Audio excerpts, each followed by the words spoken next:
இருக்க, உனக்கு என்ன தூக்க வேண்டி கிடக்கு? ஏந்திரா, ஏந்திரி ஏந்திரி ஏலி மந்திரங்கள் எடுத்தா சத்தடி சுண்டு.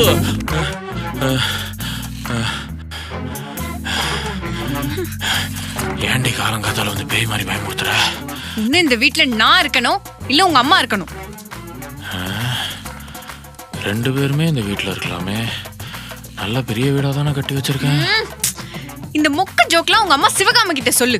அவங்க தான் நீ என்ன சொன்னாலும் கேட்க பக்கன்னு விழுந்து விழுந்து சிரிப்பாங்க. முதல்ல உங்க அம்மா வீட்டை விட்டு வெளில போ சொல்லு. உனக்காக தாண்டி அவங்க அவ்வளவு தூரத்துல இருந்து வந்து உன்னை பாத்துக்கு வந்திருக்காங்க. அப்பா பாத்துட்டாங்க அப்படியே. நான் தான் அவங்கள பாத்துக்கிட்டு இருக்கேன். அவங்க ஒன்னும் என்ன பாத்துக்கல. என்னடி சொல்ற? காலையில 5 மணிக்கெல்லாம் என்னை எழுப்பி விட்டுட்டு அரகுற தூக்கத்துல கடைக்கு போய் பால் பாக்கெட் வாங்கிட்டு வர சொல்லி பாலை காய்ச்சி டீயை போட்டு கொடுத்துட்டு வாசல் கூட்டி தண்ணி தெளிச்சு கோலம் போட சொல்லி சரி ஓகே டயர்டா இருக்குன்னு வந்து படுக்கலான்னு பார்த்தா காலையில டிஃபன் 3 பேஜுக்கு லிஸ்ட் பெருசா எழுதி வச்சிருக்காங்க. சரி அதையும் செஞ்சு வச்சா அது சரியில்லை இது சரியில்லைன்னு 1008 நொட்ட சொல்றாங்க. அது பத்தாதுன்னு இப்படி நீ பொறுப்பே இல்லாம இருந்தீனா எப்படி நீ ஒரு குழந்தைய பெத்த ஆளாக்குவன்னு என்ன கேவலமா கேக்குறாங்க. நான் தூங்குற கேப்ல இவ்வளவு விஷயம் நடந்திருக்கா? பேசாம என்ன எழுப்பி விட்டுருக்க வேண்டியதானே? சொன்னனே அவன் தூங்குற மாதிரி நடிச்சுக்கிட்டு இருக்கான். சரி அவனை எழுப்புங்க, ஹெல்ப் கேளுங்க, அவன் பண்ணுவான்னு சொன்னனே. கேட்கவே இல்லையே. அதுக்கு என்ன தெரியுமா சொன்னாங்க உங்க அம்மா? என்ன சொன்னாங்க? ஐயோ என் புள்ளையே ஆபீஸ் வேலை முடிச்சுட்டு டயர்டா வந்து படுத்திருக்கான், அவனை போய் இப்படி எழுப்ப சொல்றியே, உனக்கு அறிவு இல்லையா, பைத்தியம் பண்ணின்னு என்ன கேக்குறாங்க. பாத்தியா எங்க அம்மாக்கு என் மேல எவ்வளவு பாசம்னு. இப்படிதான் சின்ன வயசுல இருந்து என்ன ஒரு வேலையும் சொல்ல மாட்டாங்க. அவங்க கண்ணுக்குள்ள வச்சு தாங்குவாங்க.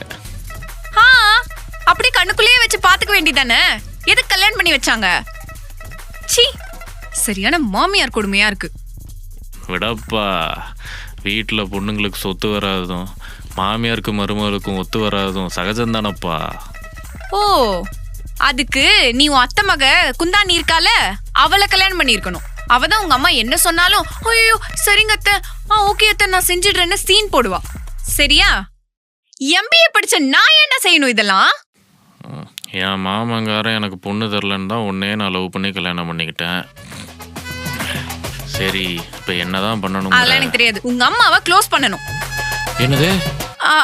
ஐ மீன் உங்க அம்மாவை இந்த வீட்டை விட்டு போ வச்சுட்டு கதவை க்ளோஸ் பண்ணலாம்னு சொன்னேன். சரி நான் பேசி பார்க்குறேன். ஆமா, எங்க அம்மா வீட்டை விட்டு போயிடுச்சுன்னா வீட்டு வேலையெல்லாம் யாரு பார்க்கறது? ஓ, இப்ப மட்டும் அவங்க தான் செஞ்சுக்கிட்டு இருக்காங்களா? எல்லா வேலையும் நான் தான் பாத்துக்கிட்டு இருக்கேன். அவங்க போனதுக்கு அப்புறம் உன் வேலை ஏன் வேலைன்னு தனியா பிரிச்சுதான் நம்ம செய்யணும். புரியுதா? வேறையா? அப்ப சரி, இதை எங்க அம்மாட்ட சொல்லி எப்படி சமாளிக்க போறேன்னு தெரியலையே.